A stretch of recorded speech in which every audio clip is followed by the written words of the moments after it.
Yeah, I was teaching marching bands. So Yeah. my bachelor's was in trombone performance. Okay. And so every summer I would just join like this drum and bugle corps, they're called. They're like competitive marching bands. And so you do like, it's crazy. You do like 50 shows around the country. You sleep on a bus, you get to the next place, you rehearse, and then you go to the competition, you do a competition, you go to the next place. It's very fun. Yeah. Especially for a musician, it's like a musician who's competitive, it's a chance to kind of do Yeah. that. And so after you age out at 21, after that I started teaching them. I taught one in Ohio, then in Wyoming. I met a guy in Wyoming who was older than me who said, hey, normally I go teach this band in Japan. I can't go this year. He's having a kid. He's like, so do you want to go to Japan and teach? And so I was about to start grad school, but I was like, well, I could put that on hold for a semester. Went to Nagoya, Japan, and you might not know it, but I am a Japanese national marching band champion. We won. Wow. Congratulations. Thank you very much. Thank you. Wow. Thank you. Yes. Arigato gozaimashita. Yeah, so that was very fun. Awesome. And then met some guys from Thailand while doing that, and so started teaching a marching band in Thailand for 6 months at a time. So basically I was like going to grad school for a semester, going someplace in Asia to teach a band for the equivalent of a semester, then back and forth and back and forth. And one summer coming back from Thailand, it was summertime, and so couldn't go to grad school, so I was like, oh, let me get an internship, and found an AmeriCorps position here in New Orleans, and thought I was going to be here for 2 months, and here I remain 15 years later. Wow. We're happy you're here. Yeah, I'm very happy to be here. Very much Yeah. so. So, okay, you did that. What came next? So I enjoyed my time in New Orleans, Okay. and so I was in Chalmette, which I thought was New Orleans. My very first day, I got off at the bus, I got picked up, and I literally had a backpack and like a garbage bag full of some miscellaneous things, and I was like walking on Judge Perez Highway where there's like a Kentucky Fried Chicken, and like this is back in 2009, there wasn't much. I was like, is this New Orleans? This is weird, I don't know. And once a week they would take us to like Bourbon Street, and we'd go there. I was like, okay, I guess this is New Orleans. Yeah. And then eventually I'd find like the other neighborhoods, and I was like, okay, the Bywater's cool, Lower Garden District, Mid-City. I think this place is great. I want to explore more, so stayed for a second term, which basically ended up being a full year of AmeriCorps. And after that, I got a job in education, certifying teachers, basically. So if you didn't maybe later in life or after undergrad, you're like, oh, actually I want to be a teacher, but I don't want to go back to 4 years of training. There's like an accelerated teacher program, and Teach for America, for example, or Teach NOLA, and so I was in charge of like the certification process and the data analysis of that. And so I did that up until 2017 is when I ended there, and then did the Appalachian Trail. Appalachian Trail. Yep. Did you document it? There's like 12 of them. So there's like the Advocate wrote an article about my time on the Appalachian Trail, but I was doing like a series of 12 on Mid-City Messenger. Okay. And so if you is it it's not a book? No, I just thought about maybe making it a book at some point, but I kind of never. I'd always get started and then stop, do other things, and then the first time I ever had an idea and was like, I'm going to turn this into a book and actually followed through was The Big Book of King Cake, which I just felt like this is. So that's your first book. That's my first. Yeah, that's my first book. Okay. Yeah. Because I would love to read about your trail. Oh yeah. You can go on. I think because just the reason why you did it was interesting, and pulled you in. Yeah. I think I was just looking for a change, and things were.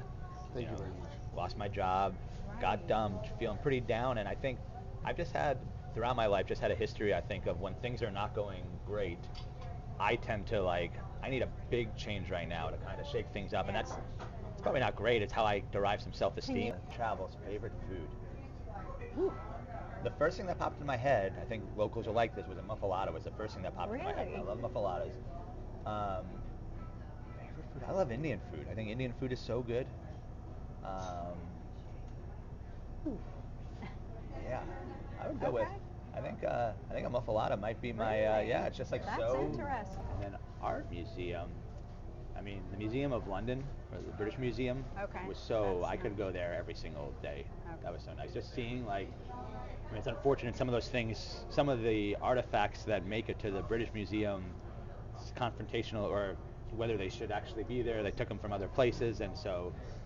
That part doesn't feel good, but to be able to walk in and see all of these incredible moments in history and the thing in front of you. For you, Yeah, it's unbelievable. It's amazing that you can see world or you know, tens of thousands of years of world history just right there in front of you is a pretty amazing thing. But I feel the same way when, you know, you go to Noma or something like that, and it's like, wow, like all of this thing, right? We have all these incredible masters of art with a piece of theirs in our museum. Feels cool, you know, to be able to see that. You know, New Orleans, I'm very much now in the process of learning New Orleans art, but always felt that the food was the biggest art and the biggest draw here, but it's never really considered art. And like, you know, king cake is a work of art, and that's never even considered that. So thank you for curating that for everyone. Yeah. One of my favorite quotes in the book was one of the bakers, Caitlin, and she has a home bakery. She said that king cakes are like king cake season is like an art walk for bakers. It's because you've got all of these different bakers kind of doing their own different version, and if you put them up against each other, it's just like it's like going to an art gallery. You see all these different varieties, and they look different, and they taste different. It's kind of amazing. That's awesome. That is awesome. Yeah. I got a question just to see, like, for instance, so your girlfriend is it's not from here, you're not from here. Yeah. And I'm starting to see more and more people that aren't from here really embracing the passion of the city and embracing the culture. And when do you think that, you know, did that happen when you decided to stay the second time? And when do you think that happened for your girlfriend or even people that you know?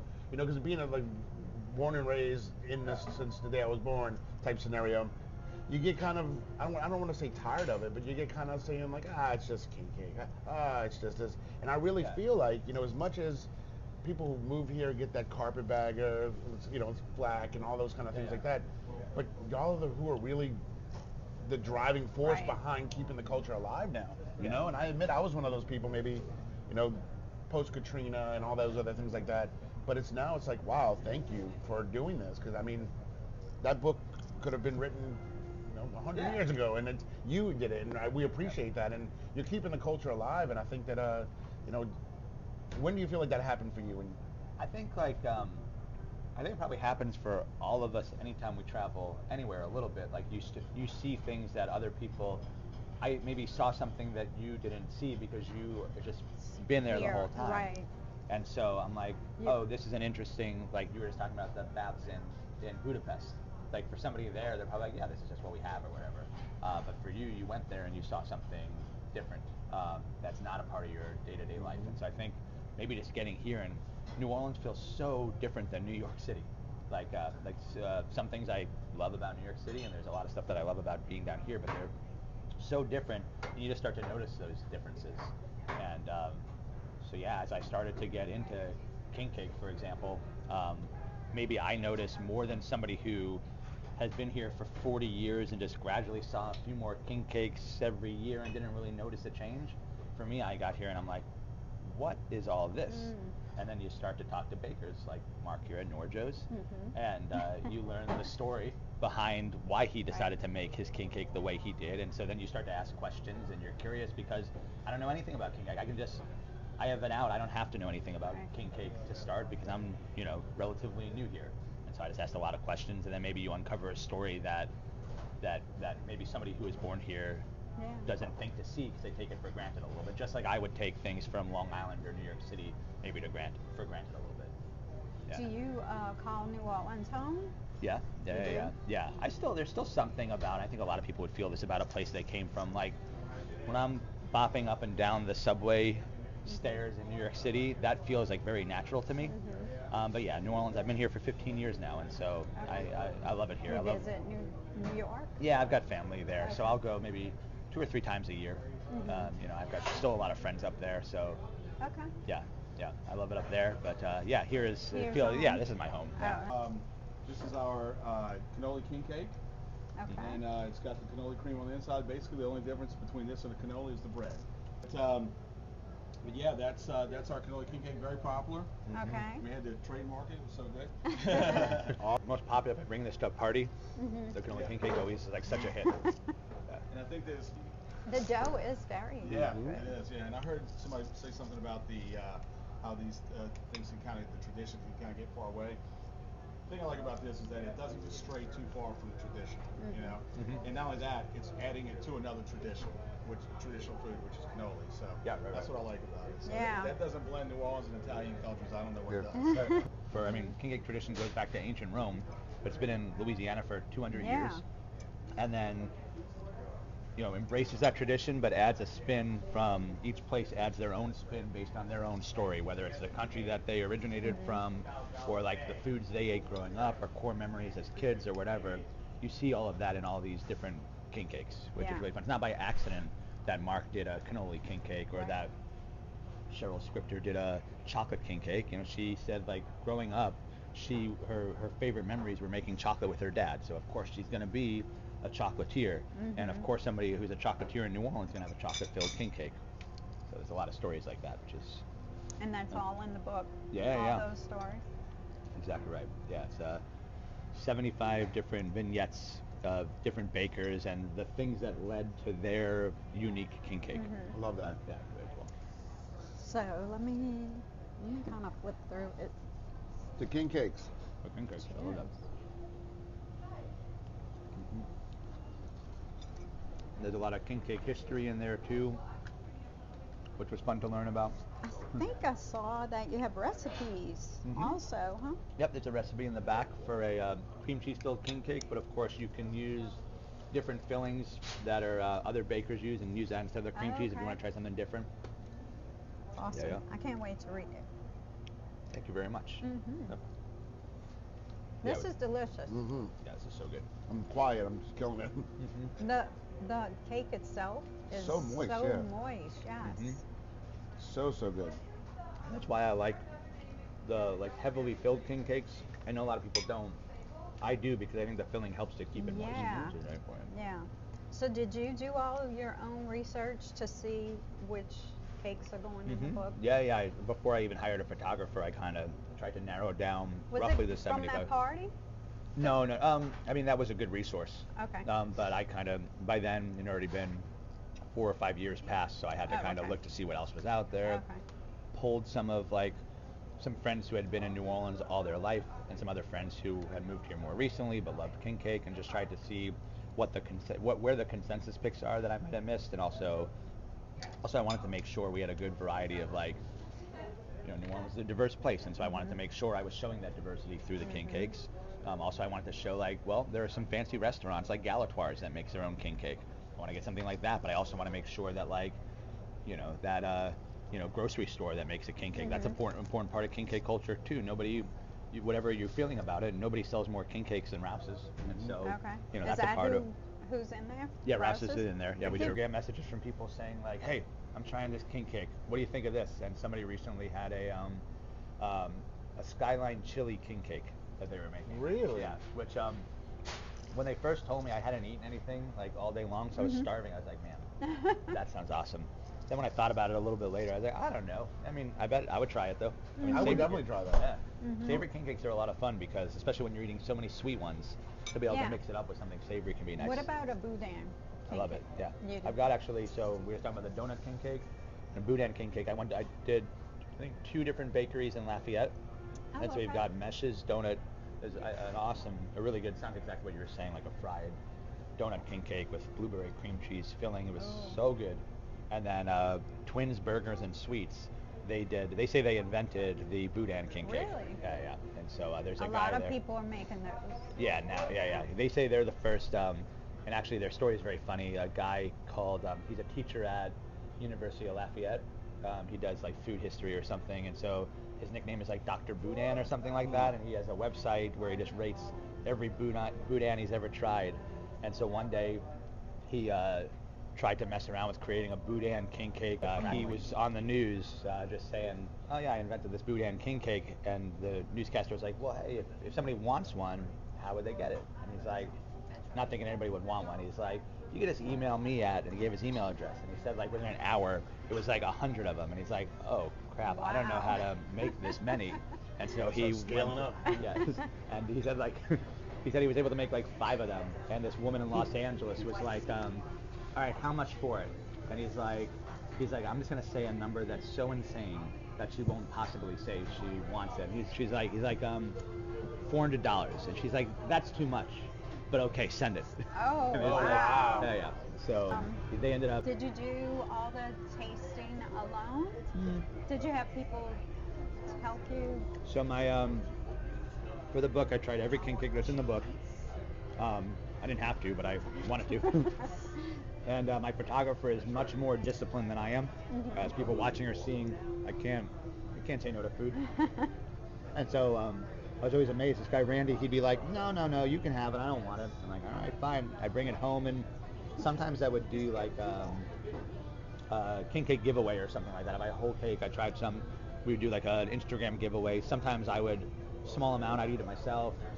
If I was going to a party, I had friends, I'd kind of bring it to them. So I tried to share the love a little bit. Okay. Yeah, but I tried at least some of all of them. But did anyone have input on who were the favorites? No, and I think for me, while I have my favorite king cakes, taste is so subjective, you know. So I don't think that like I'm an expert. Well, maybe I am an expert king cake eater, but it's not like my taste buds are expert level or anything like that. So to me, it was important to get a balance of diversity and the stories. Like I wanted to show a diverse view of what it looked like to eat king cakes in New Orleans, and like what we ended up with, I think, is like a what do you call it? Like a snapshot of what New Orleans looks like right now, and just the people who are here and where they came from, and that's.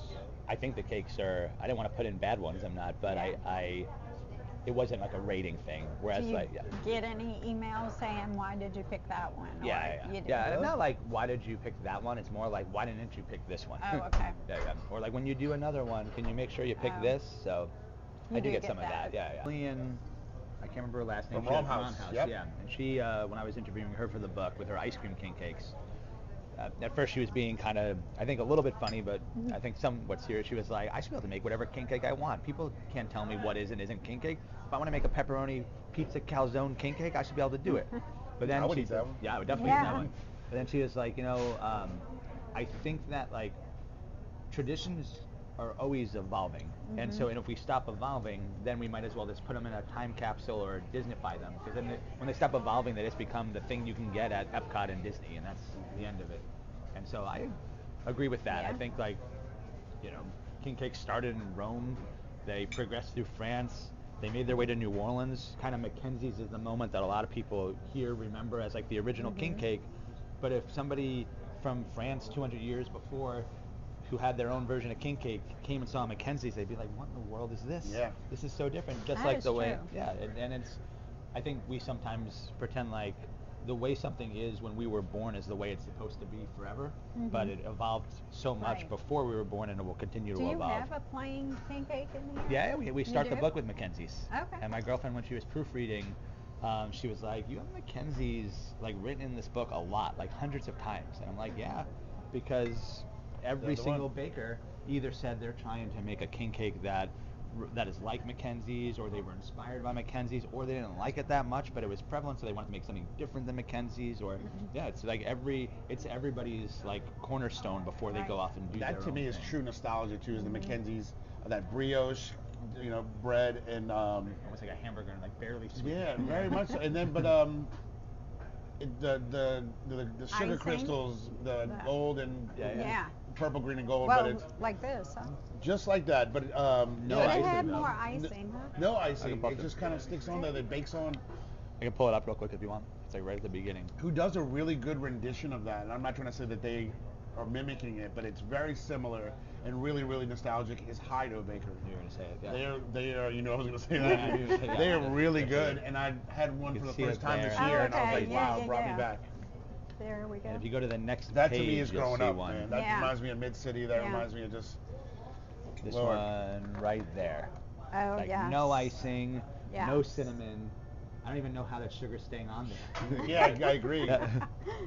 What advice would you give to a writer who's working on their first book? Yeah, I think one is I hear it so much now or I heard it so much that it feels almost cliche, but I think it's the most important thing is you just have to write. It doesn't have to be good. You just have to like write and get it out there, and the first draft of what you write is going to be terrible. but it doesn't matter because you just got it out there. That's the hardest part, is putting something on a blank piece of paper.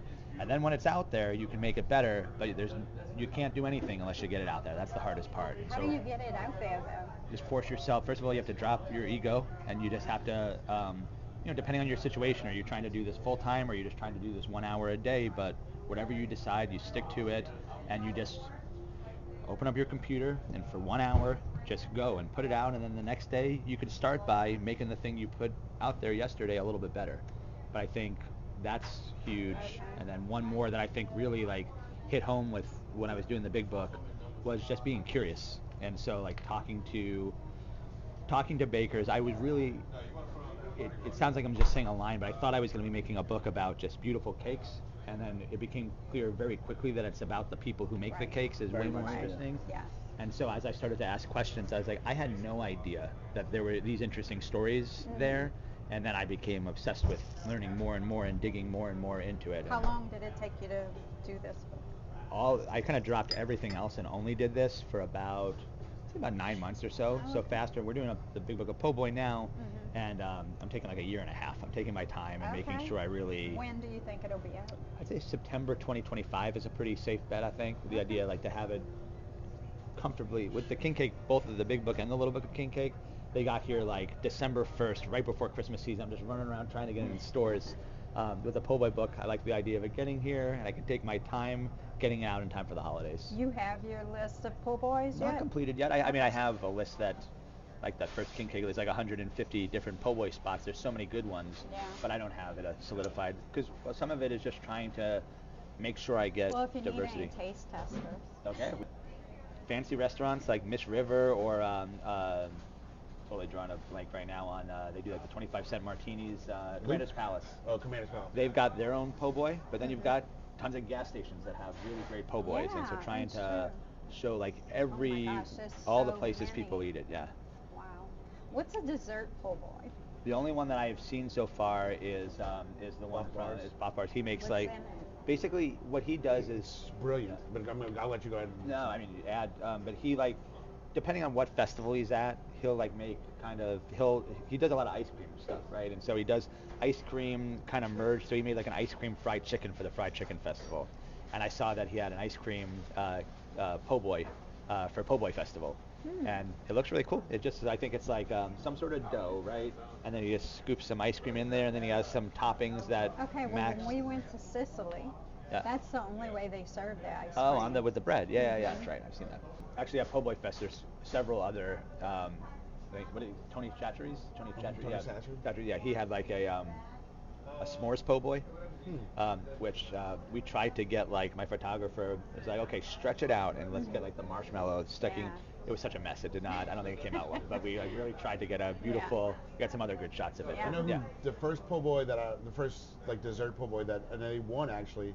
I can't remember the year. It was a while back though, but it was Johnny Blanchard at Yale College Inn, and they did the bread pudding po' boy. Yeah, we got that. Oh. We And got that some was photos of genius. that. Like it was like it's been in front of your face all your life. You Yeah. didn't think of it, and I was like, wow. They take the You know? French bread and they Right. make it into. Yeah, that's a really good one. Yeah. We got Do some they nice photos of that. fry the French bread? I or- really couldn't tell you how they did it. Yeah, deep fried, and then we got step-by-step photos, but I'd have to Okay. kind of Gotcha. look back. Yeah, but Yeah. deep fried, then frozen for a while, brought back out, and Wow. beautiful like sauce on top of it. It's really Yeah. decadent. Our stories. This book taught me that there are stories everywhere if you're willing to ask questions to people that you don't understand. And so the idea that there's a story behind every king cake, I would not have guessed that to be the case. you know. What year do you think you would have started calling yourself a writer? I do remember like going back and forth with the Appalachian Trail book, Yeah. and being like, when I was feeling down, I'm like, I am not a writer. Like, what a sham. I say I'm a writer. I'm telling my friends I'm a writer, but what am I actually writing here right now? And so I think journalist, I would say maybe like 2018 or something. Maybe struggling journalist in 2018. Okay. Maybe journalist in 2020. Maybe writer when the Big Book of King Cake came out. Gotcha. You know, then I felt like, oh yeah, I'm a writer now. So I don't know if that's Is this your first children's book? yeah. Okay. Sure is. Let's share this. It's so smart, man. Thank you. Yeah, so smart. that's so cute. And you're reading them in the libraries. And Yeah, I all just that read. I stuff. went I to a see. couple of schools recently, and you read it there, and it's so much fun. Yeah. Yeah. Very cute. I think I was a little bit shy reading it last year when it first came out. Now I'm like really hamming it up. I think I'm performing it well too. Yeah, kids seem to like it a lot. It's meant to teach kids what makes king cake special. And the way that it came about was I teach an after-school program, an hour a day for third graders. I brought the big book of king cake in when I finished it and thought they were going to be like, "Oh my God, Mr. Matt, you're so cool. Look at this book you wrote." One of the kids is like, "Mr. Matt, why would you write a whole book about king cake?" I was like, feels pretty rude, man, but okay. And so I was like, oh, okay, maybe kids don't get, like what we were talking about before, they just don't see what makes it special. They just are used to having it in front of them. And so a book that talks about what makes it special felt like it could be useful. Said to me, history is what made king cake special. And I thought, maybe history is what makes king cake special.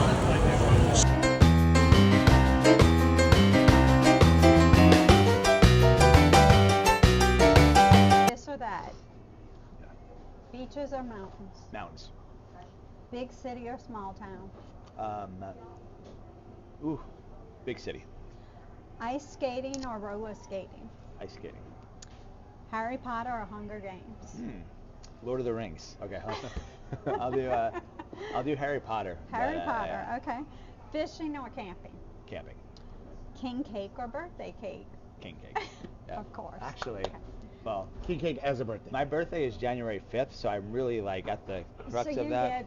The day before. Yeah, but I just want to. Actually, the last one was a peanut butter chocolate cake from Gambino's, and it was awesome. And so I feel like I know I'm gonna eat so much king cake coming up. So on that day, just a regular birthday cake.